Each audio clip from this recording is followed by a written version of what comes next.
E aí, gente, boa noite, tudo bom com vocês? A gente vai ter agora o nosso encontro ao vivo. Vou mostrar para vocês os processos da coleta, tá? A gente vai visualizar a coleta a vácuo, de scalp e de seringa. Para que isso? Para que amanhã vocês já cheguem mais familiarizados, tá? Amanhã, pessoalmente, a gente vai repassar tudo bonitinho, a gente vai ver todos os processos novamente. Mas é muito importante visualizar, porque quanto mais a gente visualiza, mais a gente aprofunda na prática e fixa ali na nossa mente o nosso checklist. Vocês estão conseguindo me ouvir direitinho? Anota aí no chat pra mim. Vocês repararam virando pro lado é pra ler o chat, tá, gente? Sinaliza pra mim se vocês estão conseguindo me ouvir pra gente dar continuidade. Então tá show. Aí, a gente vai visualizar esses três métodos de coleta, tá? A gente vai montar o meio certinho, a gente vai coletar, vou mostrar pra vocês como é que faz pra desprezar. E aí, amanhã, pessoalmente, a gente vai ter o nosso encontro que começa às 9 horas, tá? É importante que todo mundo esteja lá nesse momento, para que a gente consiga, todo mundo, né, acompanhar ali ao mesmo tempo a prática, não pegar a teórica, não pegar pela metade. A gente vai de 9 até meio-dia na teórica, e aí de 1 às 5 a gente vai ter a tarde de imersão em prática, tá? Vai ser a tarde inteira. Então, espero vocês lá amanhã. A gente vai ajustar a câmera aqui para voltar para o foco, para o braço, para a gente começar, beleza? Então, vamos lá.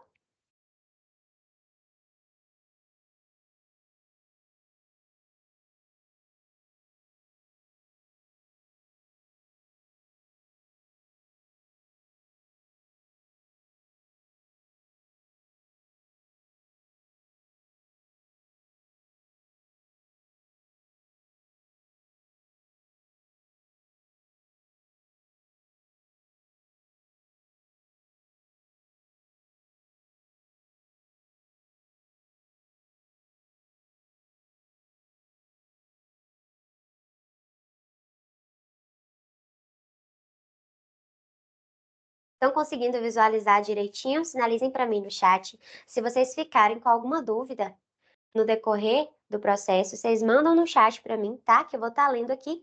E aí a gente já vai sanando para amanhã facilitar. Esse bolo de algodão aqui são os algodões que a gente vai usar na coleta, tá? Então, bora lá. Aqui a gente tem o kit de coleta. Vocês vão receber, cada um de vocês vai receber o kit individual de coleta amanhã. E aí a gente já tem aqui dentro os três métodos de coleta que a gente vai utilizar, tá? Então, lembrando, tá, gente? É muito importante que vocês estejam de sapato fechado, levar jaleco, tá? Evitar adorno, porque na hora da sessão de coleta a gente vai tirar quem tiver com todos os adornos. Então, você vai receber uma touca, tá? Todo mundo tem que usar, é obrigatório. A luva de vocês também vão receber. Um canhão, o tubo da coleta a vácuo, a agulha da coleta a vácuo, a seringa, a agulha de seringa, o curativo e o scalp, tá? Os algodões e o garrote a gente vai disponibilizar lá na hora. Eu vou utilizar nessa aula aqui com vocês o garrote desse aqui que é automáticozinho, mas amanhã a gente vai usar o de borracha, a gente vai ter um momento para aprender a amarrar ele bonitinho. Então vamos lá. A primeira coleta que a gente vai fazer é a vácuo, beleza? Então, a gente vai precisar aqui de luva. Lembra que eu falei com vocês nas aulas gravadas? Se vocês não assistiram, gente, não tem nem como mais, né? Dá tempo, mas se vira nos 30 para conseguir assistir, porque é muito importante, porque a aula teórica amanhã é uma revisão, tá? A gente vai precisar de luva, do canhão, a agulha, o tubo, um curativo, o garrote, um algodãozinho molhado e um algodãozinho seco, tá? Para higienizar. Lembrando que todo momento de coleta no laboratório, para cada paciente você vai ter esse kit aqui em mãos para realizar uma coleta a vácuo. Então a gente tem que ter atenção e fazer nosso checklist de ouro na mente, tá? Quem assistiu às aulas sabe do que eu tô falando. Para facilitar o processo e vocês memorizarem tudo que é necessário vocês terem no momento da coleta de sangue. O tubo, se a gente estivesse ali no laboratório agora, a gente teria uma etiqueta de identificação e a gente colaria, gente, a etiqueta depois dessa taginha preta, vocês estão conseguindo visualizar a taginha? A gente não cola em cima, porque aqui quem recebe a amostra para fazer a análise, ela vai saber a quantidade, o volume que a gente tem de sangue naquele material. Então a gente cola a etiqueta daqui para trás, sempre com o nome do paciente daqui e o restante da etiqueta para lá. A gente não cola ao contrário, o nome ele tem que ficar rente à taxa. A gente consegue visualizar aqui também, é interessante ver amanhã, vocês vão tocar em todos os tubos, mas a gente tem aqui um reagentezinho, deixa eu ver se vocês conseguem visualizar, acho que não vai conseguir visualizar muito bem, não? mas ele tem aqui tipo uma fumacinha na parede, ele tá fosco, que é o EDTA, o nosso anticoagulante. Então, vamos lá para a nossa coleta. Vou pedir uma paciente para colocar o braço, mas vocês vão conhecer ele pessoalmente, vai estar cheio de curativo. E a gente tem aqui, encosta mais um pouquinho. Deixa eu ver se tá conseguindo visualizar. Pronto. A gente calça a luva. Bonitinho.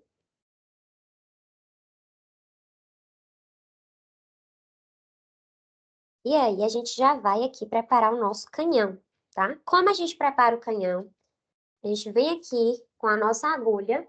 Ela tem um lacre, inclusive a gente só pode utilizar ela na coleta se ela tiver com esse lacre íntegro. A gente vai romper esse lacre. Rompendo o lacre, a gente vai ter a parte da borrachinha e a parte que a gente vai inserir no braço do paciente.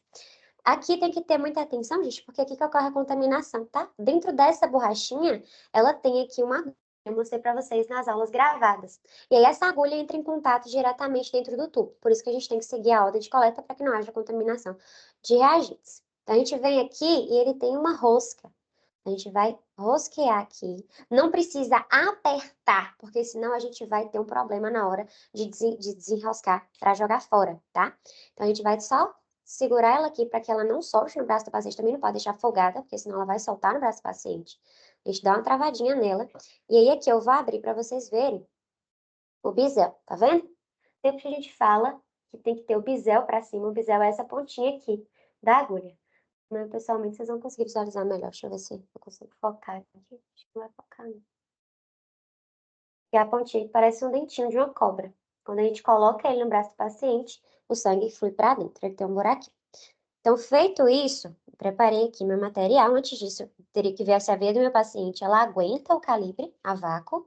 Como eu sei que a veia dele é boa, nem preciso testar. Então, a gente vem aqui com o garrote. Esse aqui é mais fácil, facilita a vida da gente. A gente só precisa travar e puxar. O outro a gente tem que amarrar. Sempre a gente prende uns 4 dedinhos acima da altura da veia de onde eu vou puncionar, tá? O local da punção, gente, pra gente que vai fazer coleta de sangue, quem é técnico de enfermagem, enfermeiros, normalmente para vocês pegarem o acesso deles, vocês pegam muito mais embaixo.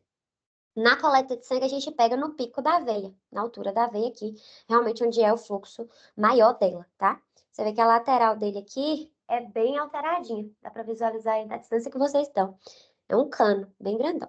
Então, aqui, esse garrote, ele me facilita porque eu consigo folgar no braço do paciente. Então, eu aperto aqui e ele folga, tá vendo? E quando eu travo, ele trava novamente. Garrote, lembrar sempre que é 1 minuto no máximo no braço do paciente. Então, a gente vem aqui, como eu já preparei meu material, a gente vai garrotear o braço do paciente e aí eu vou palpar essa veia. Com que dedo eu palpo a veia? Com o polegar? Não, jamais. Sempre com o indicador ou o dedo médio. Então, a gente vem aqui, a gente vai sentir essa veia. A gente não vai, a gente vai afundar o dedo e sentir a molinha da veia. A gente toca aqui fora e toca dentro, a gente vê a diferença. Então, amanhã vocês vão ter essa parte para vocês palparem, para vocês entenderem o que é uma veia e o que não é.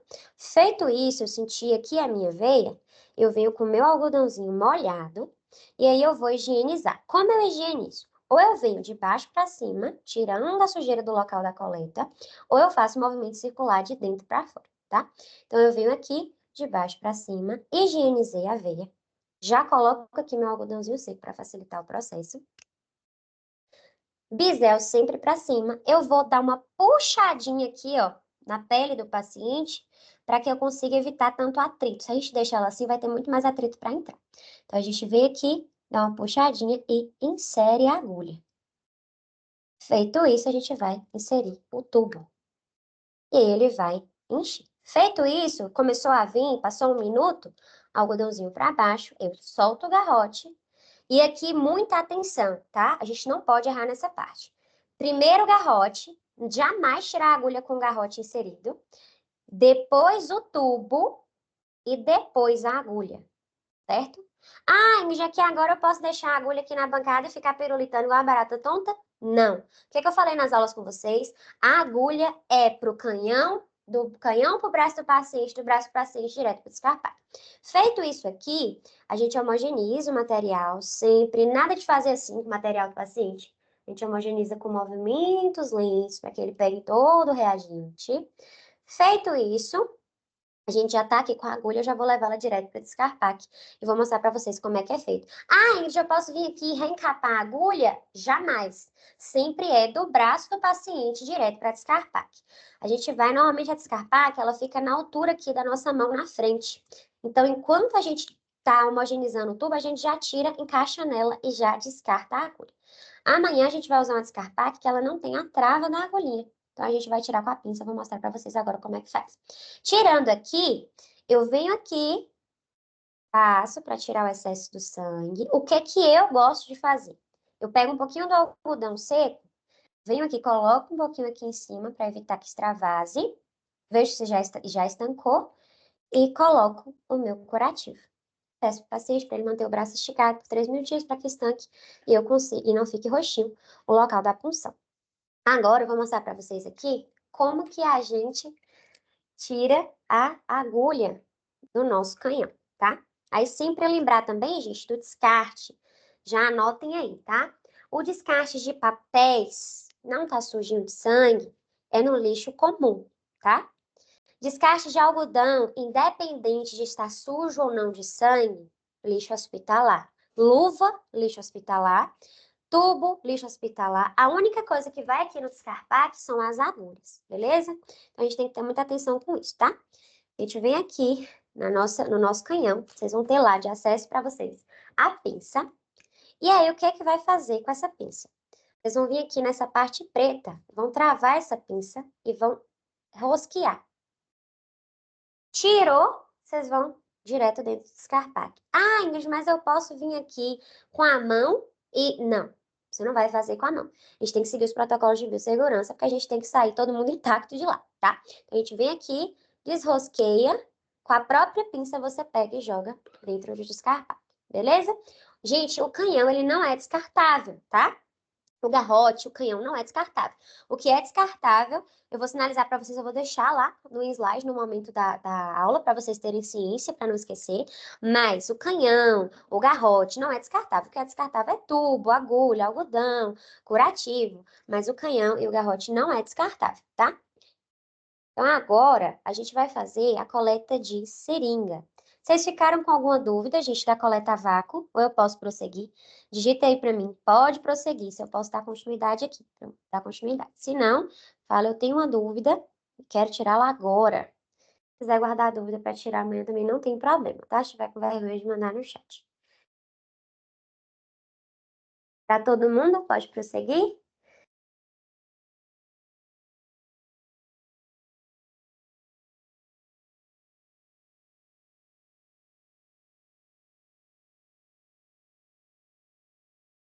No caso, a veia dele já estava fácil de visualizar, mas vai Sim. ter gente que já tem uma veia mais difícil, né? Como é que a Uhum. gente sabe? Como é que a gente faz? Aí vai ser pela palpação. Amanhã, provavelmente, vai acontecer muito dessa questão da veia difícil, tá? Acontece com bastante frequência até. Normalmente nos cursos, mais ou menos uns 5, 6 pessoas apresentam essa veia mais difícil. E aí a gente vai conseguir entender essa veia no tatá mesmo. Tá? A gente tem algumas técnicas, amanhã eu vou mostrar para vocês pessoalmente, que tem algumas posições do braço, algumas formas de tocar, que para quando a veia, né, ela é mais profunda ou ela é mais fina ali, a gente consegue sentir ela de uma forma diferente. Porque quando ela é mais profunda, por exemplo, no movimento que ele deixou o braço aqui para mim, eu não consigo palpar ela e sentir da mesma forma, porque ela é profunda. Mas tem uns movimentos com o braço que a gente faz que facilita. Mas em questão do acesso ser mais difícil, dele ser mais profundo, dele ser mais dificultoso para a coleta, realmente é no tatá. Então amanhã a gente vai praticar muito essa questão do tatá, tanto antes do momento da coleta, porque vocês vão garrotear os braços e sentir os acessos antes, para vocês saberem o que é uma veia e o que não é. Então, a gente vai ter eu e mais 2 mentoras amanhã, que vão auxiliar vocês nesse processo do que é veia, o que não é, onde sentir, onde tocar, para que vocês tenham mais facilidade. Porque a questão do acesso em si é mais uma prática mesmo. Quando você sentir amanhã o acesso, você vê um acesso bom e um acesso ruim, você vai saber a diferença. E aí, quando aparecer, você tocar, você já sabe o que é, qual é a diferença de um tendão, de um ossinho, do músculo para uma veia. Sanou a dúvida?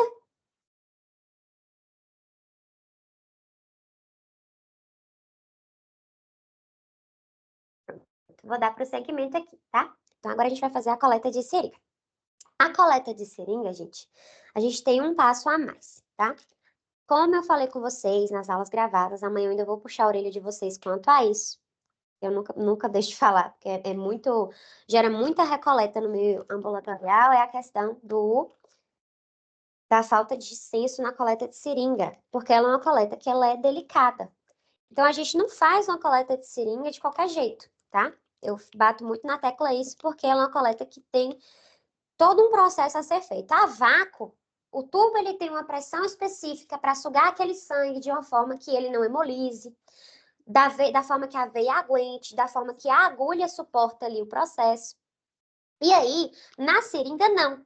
Na seringa, a gente normalmente tem uma agulha que ela é mais fina e a gente tem todo o processo de puxar o êmbolo. Então, a força que o sangue vem para mim depende 100% de mim. E a gente tem que ter muita malícia nisso, porque a gente não pode puxar o ímbolo com toda força. Tem toda uma delicadeza, tanto para puxar, como também para colocar o sangue dentro do tubo. Então, isso é muito importante. O que é que a gente precisa para fazer uma coleta de seringa? A seringa, a agulha da seringa, curativo, algodão seco, algodão molhado, o tubo que a gente vai utilizar para fazer a coleta, o garrote e a pinça eu já vou deixar aqui do ladinho, porque depois a gente precisa tirar ela também, tá? Então, a gente vai dar início na coleta de seringa. Como é que é feito? A gente vai romper o lacre. Esse lacre sempre é rompido na frente do paciente, tá? Então, a gente vem aqui, rompe o lacre e avisa para ele, né? Paciente, o material aqui é descartável. A gente vem aqui, rompe o lacre da agulha também e acopla. Feito isso, a gente vai tirar o ar de dentro da seringa, para que ela fique mais macia. Se a gente deixa ela com a pressão, quando a gente for fazer a força, a gente vai fazer uma força maior, pode gerar hemólise. Então, por que eu falo da hemólise, gente? A agulha dela normalmente é um calibre mais fino do que a agulha a vácuo. Quando a gente vem aqui, a gente vai fazer esse processo aqui de força, ó, para puxar, certo? Quando a gente faz esse processo muito forte, e tipo, tem profissional que ele puxa tudo e fica segurando assim no braço do paciente para o sangue vir. Não é assim. Quando o fluxo começa a vir, vagarosamente eu começo a puxar aqui de acordo com o sangue vem. Então, quando você faz isso, você evita a hemólise porque você não dá tanta pressão nas hemácias. Então, a gente tem que ter muito cuidado quanto a isso. E na hora de colocar no tubo também, a gente vai fazer esse processo agora para vocês entenderem do que eu tô falando. Então, vamos lá. A gente vem aqui já amaciei ela, é um tatá mesmo, tá? Vocês vão fazendo o movimento até que vocês sentem que ela fica mais molinha. Então, a gente vem aqui, aperta de novo o braço do paciente. Esse paciente aqui não dá trabalho não, gente, porque ele é bom de veia. Amanhã a gente vai pegar umas veinhas mais complicadas. Então, a gente vê aqui, já, visualmente a gente já consegue ver a veia dele, né? Veia não se vê, se sente, mas aqui a gente consegue visualizar bonitinho. Mesma coisa, movimento de baixo para cima, nada de olhar a sujeirinha do paciente, tá, gente? Pisando no algodão, tem que ter muita descrição quanto a isso. E aí a gente vem aqui com a seringa. Eu gosto mais, gente, e para aprender foi mais fácil, a coleta de seringa. Por mais que o meio melhor é a coleta a vácuo, tá? Então a gente vem aqui, mesma coisa, eu puxo para diminuir o impacto aqui, o atrito, e insiro. Porém, eu vou puxar, ó, devagarinho, tá vendo? Então eu vou aqui e puxo de acordo com o fluxo do sangue. Até encher a seringa, que eu não vou encher porque eu não tenho necessidade. Mas aqui, ó, o processo da retirada, muito importante, algodão, garrote e agulha. Ah, Ingrid, por que que eu não posso tirar com garrote preso? Se você faz isso, o sangue do paciente vai jatar nele e no seu rosto, tá? Tanto no vácuo como na coleta de seringa, a gente não pode. Então, o que que eu vou fazer aqui primeiro na coleta de seringa? Eu vou me livrar da agulha. Então, eu venho aqui da mesma forma, travo a pinça e jogo no descarpaque. O sangue tá aqui dentro, tá? E aí a gente está com o meio aberto. Por que eu falo que a coleta de seringa não é a melhor forma? Eu estou aqui com o sangue, gente, do paciente aberto na minha frente. Então, a qualquer momento eu posso bater nesse êmbolo aqui e já tá sangue para tudo quanto é lado. Na hora de colocar no tubo é um risco. Então, o meio a vácuo, a gente não tem esse contato com o sangue do paciente. Então, nos protege muito mais, tá? Por mais que a coleta de seringa, aos meus olhos, é mais fácil, o meio a vácuo ele é muito mais seguro, por mais que ele tenha a dificuldade ali de fazer a troca dos tubos. Eu venho aqui no meu tubo, seguindo a ordem de coleta, claro, a gente vai fazer com a ordem certinha. E aí, na parede dele, eu vou. Vocês estão conseguindo visualizar? Na parede do tubo, eu vou derramar aos pouquinhos. Então, eu vou apertar aqui o êmbolo devagarinho, ó. Nada de apertar de uma vez só. Então, aos pouquinhos, ele vai escorrendo aqui na parede do tubo. Porque tem gente que encosta aqui e faz assim, ó. Tchac, o sangue. E aí, isso já imobilizou o sangue do paciente completamente. Essa seringa aqui, a gente joga no lixo hospitalar, tá? Não é no descarpaque. A gente desacopla a agulha e joga a seringa no lixo hospitalar. Aqui, no tubo, a gente segue o mesmo processo. Homogeneiza, deixa lá o tempo de retração, se precisar centrifugar, e dá seguimento na rotina. No braço do paciente, a mesma coisa. A gente vem aqui, a gente vai colocar um curativo aqui, porque a gente vai fazer outra coleta nesse mesmo braço. Mas eu vou colocar o curativo mais pro lado aqui. A gente tira aqui um pedacinho do algodão, vê se secou e prende pra aqui. Tudo certo com a coleta de seringa, gente? Quando acontece a hemólise, o sangue vai ficar com outra cor? É isso? Isso. No EDTA é mais difícil a gente visualizar, porque a gente não tem a centrifugação. Mas no soro ele fica nítido e tem alguns exames que a gente não consegue realizar com sangue hemolizado. Que no caso, por exemplo, sódio, potássio, deixa eu ver qual mais, TGO, TGP. Nenhum desses consegue realizar com sangue hemolizado. Por que não consegue? A hemólise é o rompimento das hemácias. Então, tudo aquilo que está dentro da hemácia vaza para fora. É como se a gente tivesse um balão de água, cheio de água, uma bexiga cheia de água, e aí a gente furasse ela. Todo aquele líquido que está dentro dela vai extravasar para o lado de fora. Então, a mesma coisa acontece com a hemácia. Tudo aquilo que está dentro dela em grande quantidade vai extravasar para a minha amostra.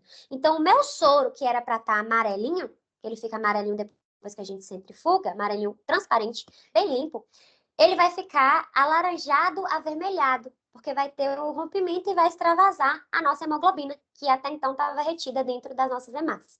E aí vai contaminar essa amostra. O ferro mesmo, a hemácia, a gente sabe, né, que ela tem uma grande quantidade de ferro dentro dela, vai todo para a amostra. E aí a gente vai ter um resultado que não vai reproduzir aquilo que o paciente tem, mas sim o rompimento das hemácias por conta do erro na hora da coleta. Infelizmente, a gente só consegue saber se hemolizou depois da centrifugação mesmo. Porque a gente, ou então, às vezes, muitas vezes ali, no tempo de retração, a gente consegue visualizar quando é muito grave. Mas para ter certeza mesmo, só depois que centrifuga. Aí já passou 30 minutos, o paciente já foi embora. Mas a gente tem uma noçãozinha que, se a gente faz esse erro na seringa, se a gente deixa o garrote muito tempo, se eu faço uma coleta que o fluxo parou no meio, ou que a veia estourou lá, colapsou, se eu faço esses processos assim, que eu sei que a coleta foi mais delicada e tudo, aí com certeza no final eu já tenho aquilo na cabeça. Ah, eu acho que essa amostra hemolizou, vai precisar de uma nova amostra, se for algum desses exames que pede uma recoleta. A gente faz esses processos na coleta de uma forma mais tranquila possível, para que a gente consiga evitar essa questão da hemólise, porque é muito grave. A gente não consegue realizar o resultado do paciente, gera recoleta, e tudo que a gente sinaliza como recoleta é o pavor do laboratório. E a maioria dos índices de recoleta é justamente por conta de um erro na coleta de sangue. Não é na fase pós, não. É ali na pré-analítica mesmo ainda. Mais alguma dúvida, gente? Posso prosseguir para a coleta de scalp? Digitem aí para mim, ou falem no áudio.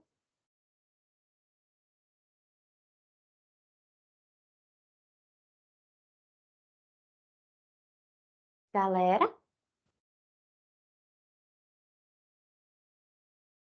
finaliza aí para mim. Pode continuar. Espera mais um pouquinho que eu tenho dúvida. Ah, então quando acontece a hemólise a gente não consegue visualizar, né? Visualmente. Consegue só Só depois da. depois do resultado do exame. Aí tem que Consegue fazer, só tem que depois remarcar de da. novo, né? Consegue só depois da centrifugação. Centrifugou, ele vai ficar de uma cor diferente. Mas no ato ali da coleta, tirei agora o sangue, eu sei que hemolizou, não tem como saber. Só depois da Entendi. centrifugação. Então a recoleta é só quando marcar de novo, né? Isso. Aí o resultado, aí vai centrifugar essa amostra, ou na sua mão ou na área técnica, dependendo da rotina do laboratório, e aí vai ver que tem os exames que dão alteração e que está hemolizado, que ele fica alaranjado, bem alaranjado. E aí ele fica como se fosse, deixa eu ver de uma cor, como se fosse da cor da urina amarela escura.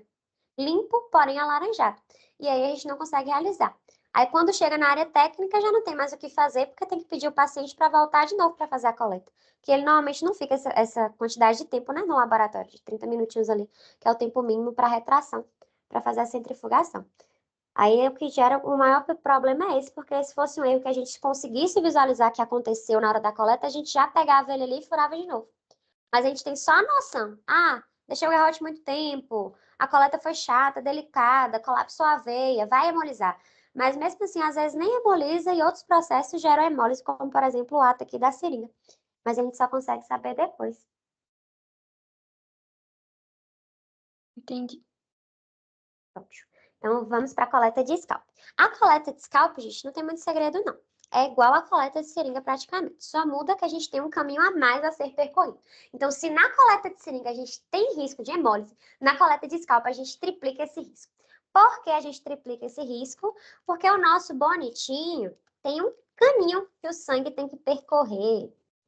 Então, a gente tem que pensar na hemácia como uma estrutura bem delicada. Então, quanto mais pressão a gente dá em volta dela, mais chances dela hemolizar, tá? Então, a gente tem aqui além da gente ter a pressão da seringa, a gente vai acoplar ela, porque pode ser tanto scalp, gente, existe scalp de seringa e existe scalp de vácuo, tá? Esse aqui que eu tenho é de seringa. Então, a gente acopla e a gente puxa. Então, além de ter todo esse cano deste tamanho para o sangue percorrer, eu ainda tenho a pressão da seringa nesse cano sugando as hemácias. Então, se você não tem paciência, não inventa de fazer coleta de seringa de scalp. Porque se você tem que ter paciência, porque é uma coleta delicada, tá? E aqui, o que que é? Por que ele é um queridinho? Primeiro, é bem bacana ver o sangue fluindo aqui nessa canulazinha. Segundo, ela é fina. Então, aqui para o paciente é uma delícia essa agulha. Vocês conseguem visualizar aqui? Pessoalmente, vocês vão conseguir visualizar melhor a diferença? Mas ela é bem mais fina, o calibre dela é muito menor, então ela é bem menos dolorida. E a coleta em si é muito mais confortável. Então, a coleta de scalp, Lara? Ou de seringa? A gente também tem outras formas de coleta, que é gotejando, né? Não é da melhor forma, não, porque a gente fica muito mais exposta, tá? E no curso eu não trabalho com ela, não, porque faz muita bagunça. Quando é que a gente utiliza essa coleta? A gente às vezes tem pacientes que têm um acesso tão complicado dessa aí, de scalp. É um caos. A gente tem que ter muito cuidado, porque se você puxa isso aqui de vez e deixa enchendo, o pau quebrando no braço do paciente, isso aqui vai hemolizar o sangue do paciente, não tem dúvida disso. Então tem que ter paciência, tem que saber trabalhar para fazer coleta de scalp. Como é a coleta gotejando? No final aqui eu vou dar só uma amostrinha para vocês de como é que a gente faz. Não vou coletar gotejando, que faz muito meleiro, mas eu vou mostrar como é que qual o meio que a gente usa para fazer essa coleta, tá? A gente vai fazer a de scalp agora. Então, de scalp, garrote, algodão limpo, os dois, molhado e seco. A pinça eu vou deixar aqui do lado, porque a gente vai precisar fazer a retirada da agulha e o curativo, tá? Vamos lá, meu paciente? Entendeu o braço? O paciente já tirou o curativo, gente. A gente vem aqui, pressiona novamente. Lembrando que a gente tem que fazer o mesmo processo, tá? Tirar o ar de dentro da seringa pra gente tentar deixar ela mais molinha. Pressionei o braço do paciente. E aí a gente vai tratar. Vocês conseguem visualizar que ele tem várias outras veias aqui, ó. Na lateral do braço. A gente vai tentar pegar uma outra aqui pra não machucar tanto essa veinha ali. Como a agulha do scalp, ela é bem mais fininha, só que essas veias dele aqui, ela não tem estabilidade. Mas vocês vão ver também que tem muita veia bailarina. Vocês não vão conseguir ver direitinho no vídeo, mas quando eu toco aqui, ela vai para o outro lado. Ela não tem firmeza, que é o que a gente precisa na coleta de sangue, que a veia ela tenha firmeza. Ela vai estar traçada ali no músculo, presinha, bonitinha. Então, a gente vem aqui, novamente, a gente vai coletar nessa veinha de cá. Deixa eu ver aqui um pontinho bom nela pra gente fazer. Uma punção. Pega ela aqui. A gente vai higienizar e vai funcionar. Com o scalp, a gente segura aqui na borboletinha, pra dar uma travadinha nela, bonitinha. E aí, a gente vai funcionar aqui a veia do nosso paciente. Como ela é uma veia mais lateral, vai funcionar do jeito que ela vem. Feito isso, eu vou puxar o sangue. Deixa eu ver se pegou aqui.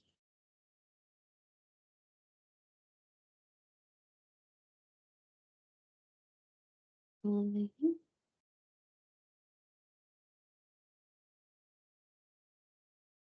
Acho que essa aqui não veio, não.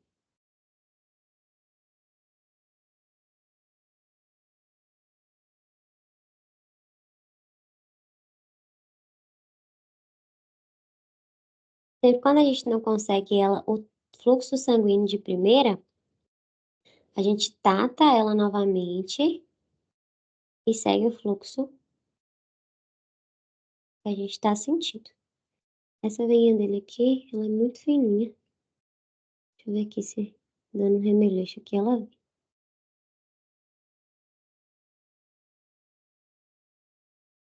Então, mais pra cá, assim.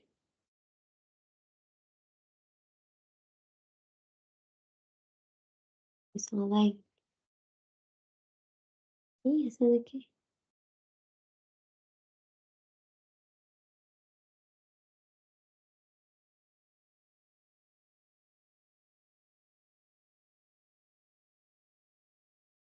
Agora começou e parou.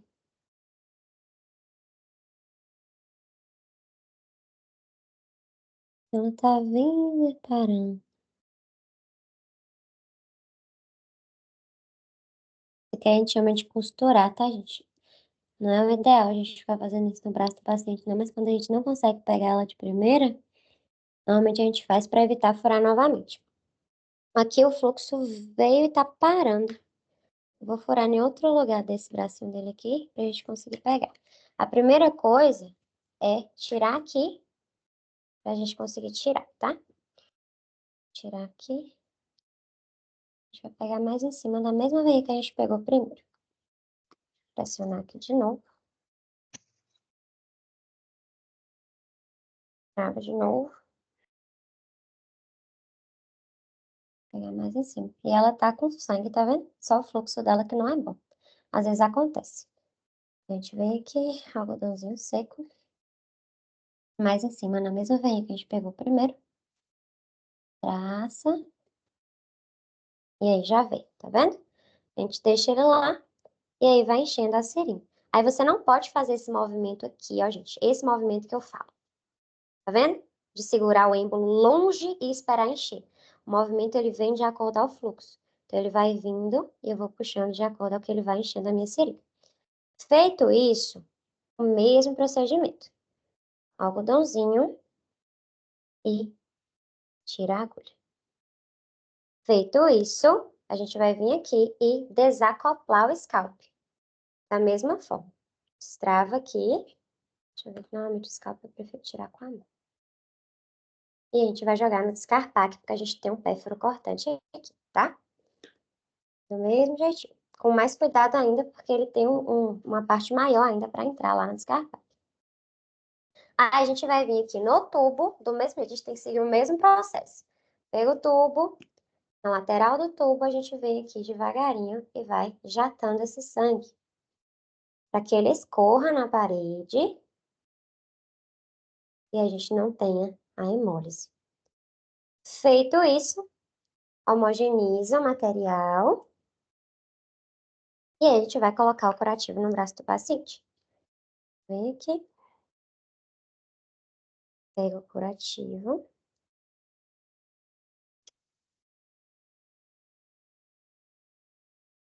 E deve estar sujando de sangue.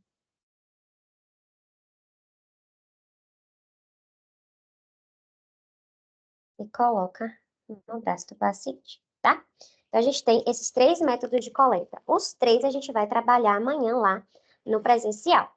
Vou mostrar para vocês aqui agora, rapidinho só, como é que a gente faz uma coleta de gotejamento, tá? No meio laboratorial, a gente evita, são casos assim extremos, em que do acesso do paciente não ser um acesso bom, tá? Por que que pode acontecer isso? A gente tem acesso que o fluxo é de vácuo, ele aguenta a vácuo, que é uma veia calibrosa. Tem acesso que a gente vai furar e vai acontecer igual aconteceu agora na coleta de scalp. Por mais que eu fui de scalp, por mais que a veia era uma veia fina, ela não tem fluxo suficiente de sangue para encher no meio de seringa. E aí, a gente tem que fazer com o método de gotejamento. Porque quanto mais eu pressiono o êmbolo, quanto mais eu tento a vácuo, mais chance de machucar esse paciente eu tenho, tá? A gente tem 2 formas de fazer a coleta de gotejamento, tá? Normalmente, gente, 99% das vezes ela é feita na mão, tá? No dorso da mão. Então, a gente vê nessas veinhas, assim, que são mais distantes dos ossos, a gente nunca pega em cima, assim, rente, tá? São sempre veinhas. Normalmente pegam as lateraisinhas aqui, assim, ou desse dorso aqui em cima e faz o gotejamento. Por que que não é um indicado? Sempre a gente corre dele 7.000 léguas, só em caso de realmente não conseguir pegar o acesso do paciente de nenhuma forma. Aí a gente faz ele. Porque ele é meio 100% aberto de tudo. Então, se a seringa, o sangue fica dentro da seringa, nele o sangue goteja diretamente pro tubo. Então, eu vou pegar um tubinho aqui sujo, de sangue, mas basicamente, a gente usa uma agulha ou de vácuo de seringa, dependendo do acesso do paciente, tá? Se for muito fino, a gente opta por um calibre menor. E aí, essa borrachinha aqui, a gente arranca. E a gente tem 2 agulhas aqui, tá vendo? O início dela e o fim. A agulha que tem o biselzinho, a gente vai inserir, se fosse aqui na mão, inseria no dorso da mão. E nessa outra ponta, o sangue goteja. Então, ele vai caindo de gotinha em gotinha dentro do meu tubo. Aí, no caso, tira a tampa do tubo, escora a ponta da agulha na parede do tubo para que a gota não caia direto, mas ela escorra na parede do tubo. E a gente tem que ficar segurando. Então, normalmente são 2 pessoas para fazer essa coleta. Uma fica responsável por funcionar e segurar o tubo, e a outra por fazer a troca dos volumes dos tubos e se dar sequência na coleta. A gente não costuma realizar essa coleta, tá? Em meio laboratorial com tanta frequência por conta dessa exposição que a gente tem. Mas tem pacientes que, infelizmente, é a única forma da gente conseguir pegar o acesso dele para fazer a coleta, porque o fluxo é tão ruim que não aguenta vácuo e não aguenta seringa. Então a gente tem que vir gotejando, tá? Como é que tá até aí, gente? Vocês conseguiram entender? Visualizaram direitinho o processo? Na questão lá do descarte, todo esse material aqui, ó, que são os plásticos, estão íntegros, limpinhos e papéis. A gente jogaria tudo no lixo comum, tá? Os tubos no lixo hospitalar e os algodões a gente vai jogar no lixo hospitalar também. A única coisa que a gente joga no descarpar, que são as agulhas. Deu para entender, gente? Deu para visualizar tranquilamente? Amanhã a gente vai ter muito mais extenso esse momento de teórica e prática, tá? A gente só teve esse encontro online mesmo para vocês se familiarizarem, porque é muito importante a gente conseguir visualizar pelo menos o mínimo do processo antes. Então, nas aulas gravadas, eu gravei para vocês o processo bonitinho de como é que monta o kit, como é que faria ali para pegar o acesso e tudo, mas a gente vê na prática é bem diferente. E aí, como é muita gente, vocês vão pegar direto na prática, amanhã eu repasso tudo novamente, mas é importante vocês terem um contato prévio para que vocês já entrem cientes de tudo que tem que acontecer. Então, nosso encontro de hoje foi mais para isso mesmo, para vocês se familiarizarem com o que vocês vão visualizar amanhã. Se ficou alguma dúvida, já me aborda agora aqui, estou à disposição. Se não quiser falar por aqui ou abrir o áudio para questionar, pode mandar pelo WhatsApp também que a gente sana, ou pode guardar a dúvida para a gente tirar amanhã pessoalmente. Tá tudo ok para vocês? Digita para mim no chat se deu para compreender, se ficou claro, se ficou alguma dúvida nos processos. Por enquanto, para mim ficou tudo claro. Maravilha.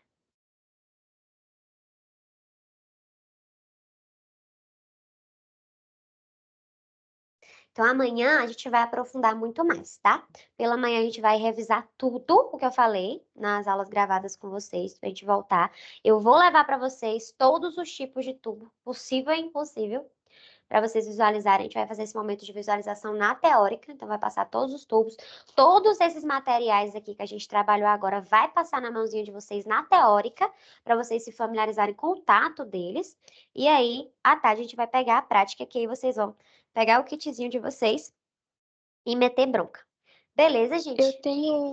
Eu tenho a dúvida que eu lembrei, eu tenho a dúvida só na Hum, questão da ordem dos tubos, porque tem sim, uma sim. ordem, né?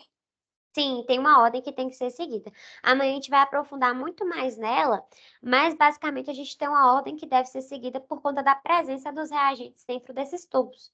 Então a gente tem primeiro o tubo 3, né, que é o tubo seco, o tubo branco. Depois dele a gente vem com o tubo de heparina 3, que é um tubo de elementos, que ele pode ser seco, de heparina ou de ADTA. Mesmo ele tendo esse anticoagulante, ele vem primeiro depois do trace, porque esse tubo específico, ele colhe toxicologia e metais. E se a gente colhe ele por último, amanhã a gente vai tratar disso, eu vou levar um exemplo para vocês, mas se a gente colhe ele por último, ele vai ter uma contaminação com os outros reagentes que antecedem ele. Então, a gente colhe trace, o tubo de elementos, que é o tubo da tampa azul escura. Depois a gente colhe outro trace para limpar o acesso do paciente. E aí a gente dá sequência na nossa ordem tradicional. Aí vem citrato, soro, EDTA e os outros tubos complementares que eu vou levar todos para vocês amanhã. Porque a gente tem também um tubo de citrato que é próprio para VHS, da tampinha preta. A gente tem um tubo de sexagem fetal, tem os tubos baby, tem um tubo de heparina. E aí a gente tem uma ordem que ela é extensa, que é a ordem de todos os tubos. Normalmente tem uma do DB, tem uma do prática também que eu fiz. E aí a gente sempre tem ela em mãos, mas as etiquetas já entregam pra gente o nome do tubo. Então, por isso que eu falo com vocês que é tão importante a gente não memorizar a cor da tampa, mas sim o nome do reagente que tem naquele tubo. Então, se eu falar aqui pra você, esse tubo aqui é da tampa, eu tô pegando sem luva, gente, mas é sangue conhecido, tá? É o sangue do meu marido. Aqui, tampa roxa tem um reagente ADTA, mas se eu for na onda, é tampa roxa, o tubo da tampa roxa. Na etiqueta vai sair para mim, material é DTA. E aí eu vou saber qual é a cor do tubo, sem saber o nome do reagente? Então ele vai entregar esse nome do reagente e a ordem a gente monta na hora da coleta. Tem rotina que você só vai coletar citrato, soro, ADTA. Citrato, soro, ADTA. Tem rotina que você vai ter que coletar o trace, que é o tubo seco, é o tubo de elementos, aí você vai coletar tudo, né? O citrato, vai coletar o soro, vai coletar o EDTA, vai coletar a heparina, vai coletar tubo de sexagem fetal, vai precisar usar o tubo B porque o volume é inferior. Então, tem várias divergências que podem acontecer durante a coleta. Aí, a ordem é justamente para que essa borrachinha aqui não entre dentro do tubo, contamine ele e depois leve para outro tubo contaminando. Amanhã eu vou trazer para vocês 3 exemplos graves que o erro na coleta, na ordem dos tubos, pode gerar. Ingrid, mas eu só preciso seguir a ordem dos tubos se for na coleta a vácuo. Ela foi criada para coleta a vácuo, tá? Mas lembra que eu falei com vocês que a seringa a gente tem que colar na parede do tubo para o sangue escorrer bonitinho? Se a gente encosta a seringa ali, a gente corre o risco também de passar os reagentes. Então, Ingrid, eu gosto de seguir o protocolo de coleta, tanto no meio a vácuo, como no meio de seringa, como no meio de scalp, independente.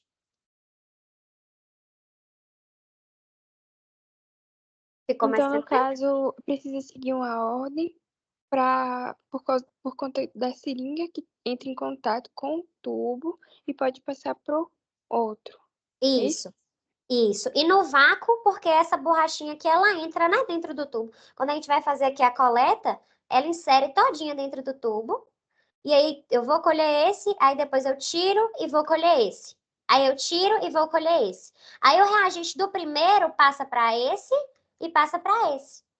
Aí se eu colho o EDTA antes do soro, meu soro não coagula e eu preciso que ele coagule porque eu preciso do soro. Aí tem esses vários, amanhã eu vou tratar direitinho com vocês, mas a gente tem os reagentes que são os anticoagulantes e tem os ativadores de coágulo. Quando eu preciso do ativador de coágulo, ele vem antes do que tem anticoagulante, porque se eu colho depois, o anticoagulante ele pode sequestrar o cálcio, além de dar alteração no meu cálcio, demorar de coagular o meu exame. e eu não consigo fazer a centrifugação e conseguir o meu material, que é o soro. Então, a ordem de coleta ela foi criada para o meio a vácuo, por conta desse contato que tem interno dentro do tubo. Porém, na coleta de seringa, se você segue o protocolo certo de colar a seringa na parede do tubo para o sangue escorrer, você corre o mesmo risco da coleta a vácuo. Em menor intensidade, mas corre o mesmo risco.